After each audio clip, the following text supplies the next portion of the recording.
to one of the most interesting storylines this year in terms of uniqueness, right? Mike Perry said, fuck everything, like you said, and he pretty much said, for the next 3 months of my life, I don't need a fight camp. I don't need a coach corner, doc, you name it. Fuck it. It's just me and my girlfriend. Mind you, before we give away the results, if you haven't looked them up already, when his girlfriend when he was hitting the pads, bah, bah, bah, and his girlfriend was holding him, there was one video where she's like this. Yeah, he's super short. But even though she's short, she's holding him up so high that even though he's taller, he still has to punch up too high. It looks bad. I'm like, how is this training for a fight? Like, it looks really like something you can make fun of. Like, look at this. I mean, if there's one thing I have to say, I do have to apologize to him. He proved a lot of people wrong. He really did. I mean, he not only his head was in the game, but he went out there and performed. Could he have done better with an actual coaching team? Without a doubt, because he's talented. You can't take that away from him. Like, the guy is talented. He's a fighter.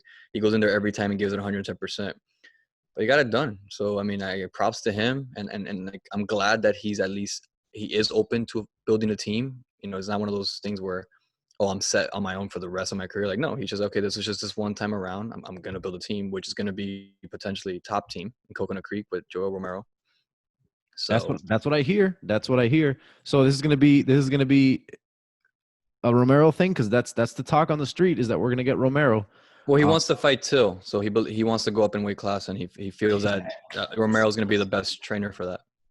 I'm down. I'm super down. If Romero happens, that would be a great team up. And why not? I mean, yeah. And no apologies necessary. The truth is, on paper, there are things that put you as a slight underdog in a competition. Like, if you're going to train with some real G's, and I'm training with my girlfriend, and all she has is some amateur boxing and then high school experience wrestling, you're going to be like, dude, are you kidding me?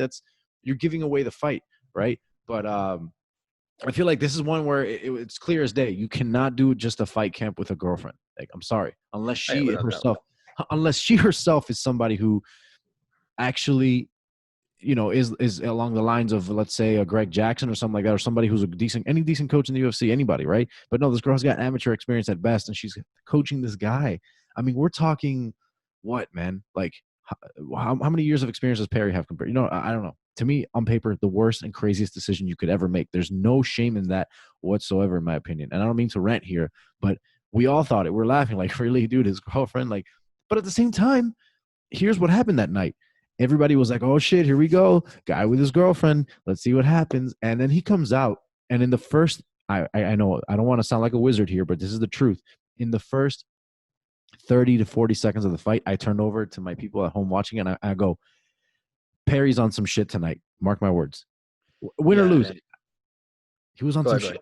No, he was on some shit is what I'm saying. Because I looked at them and I said, 30 seconds in, I can already tell that his movement is very mature. And even if he gets knocked out, and this is literally by the second minute of the fight, I was still talking. I was still like watching, but I was talking. I was saying, he looks really mature. He looks really like he's matured. He's pacing himself. Yeah, he's still crazy, but he's pacing himself.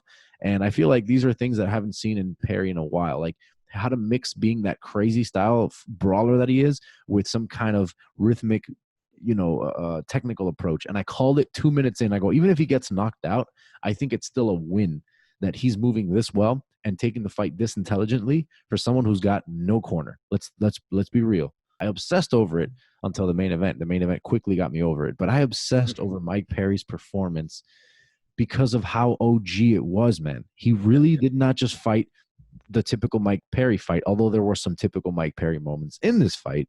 It wasn't a typical Mike Perry fight. And even up until the very end, last moments of the fight where he was taking him down, he was usually in great grappling control and pacing himself, and he wasn't strong-arming anything. He was throwing haymakers when appropriate. He was reserving his energy. He looked rested. His cardio lasted the entire 3 rounds. You're talking about an incredible performance here. And to what credit? My girlfriend. No. Yeah, because he even said the mindset was all her, in the sense of hearing all the trash talking coming from everywhere. Because of his decision, he said that's all I used. That's all I needed. That's the fuel I needed, because one thing is to talk shit about me, but now you're talking about shit about my girlfriend, who no one knows, who hasn't done anything to anybody. And man, martial arts is a mental game. If that's what it took to put him on that level, it worked. And now he got an impressive win. And the truth is, there's a lot of things to look at on this fight, because you have the fact that his girlfriend wasn't saying much when she was in his corner. She wasn't saying much. She was very much, you know, like holding ice to him, and it was very simple, very simple. Like, where do you want the ice? Put it on the back of my head. Okay. Yep. Where do you want it now? Oh, lower neck, no, lower neck, etc. Like, it was a more of a one-way, it was more of a two-way street communication versus a one-way street, right? If anything, you always have corners like dictating the conversation, dictating thoughts between rounds. Here, Mike Perry was just like in the zone. He didn't need anybody to tell him shit. Everything he was doing was working. He just needed to not give up on the pace, and all he needed to was technically have just someone ice him up. Technically speaking, in some moments in fighting, it's better not to say shit to your fighter. Would you agree? Well, it's amazing because he's almost like, when you meet someone that's just so, like, they're a mad genius. Like, they're really, really smart, but to a borderline of insanity. Like, he reminded me of that this past weekend, because he was saying things that no one ever does, but it makes a lot of sense, because he mentioned, man, I was in my corner, and that's all I needed was that zen silence. I don't need coaches yelling in my ear during that 1 minute. I just need to picture the next round in silence and peacefulness. And he says, if my corner's quiet, guess what? I get to hear the other corner's coaches telling him what to do. So you That's hear these true. things and you're like, damn, Mike Perry might be onto something. Like, holy shit. Yeah, it's gonna get to the point where, with the whole no audience thing and the fact that it's really quiet in there, I think that we're gonna get this thing where fighters are just gonna be like in their corner, and then the coaches are gonna be like football player coaches. When they're about to call a play, that they're like this, and they're covering their Yeah. mouth. The Yeah, fucking playbook. All right, here's what you're gonna do, bro. You're gonna fucking for sure. like, No, or I wouldn't even be surprised if I see teams start experimenting with that, like, silence in between rounds, where, if the game plan is going according to plan, they just go in there, give them water, refresh them, dry them up, and then that's it. Like, no need to say anything. Like, just picture the next round. You know what to do. That's it. yeah, but there's a mix here. Yeah, there's times when you need coaching. There's times when you don't. Perry didn't need it that night. He was on a roll. He had the other guy's timing. He had his game plan working, and his girlfriend was just there to kind of just tell him to just, the basic shit, breathe. But think about how many fights we've seen where fighters are clearly dominating. And in between rounds, why do you have to tell them anything? Why plant seeds in their heads that can throw them off? I mean, if I'm a coach and this guy's like just overly winning, I'm gonna go in there. Hey, keep doing what you're doing. Here's some water. Good luck. Bye. I'm not gonna be going in there saying, "All right, man, watch out for that right, dude." If he hasn't been getting caught, don't put those seeds in his head, because then that's all he's gonna be thinking about, and then he gets caught with something else. I couldn't agree with you more. I think that and you called it last episode, Mike Perry is just the guy you want at your party. He's just crazy outside the box, but at the same time, he might be onto something. Yeah, Sometimes. no, You like, gotta. yeah.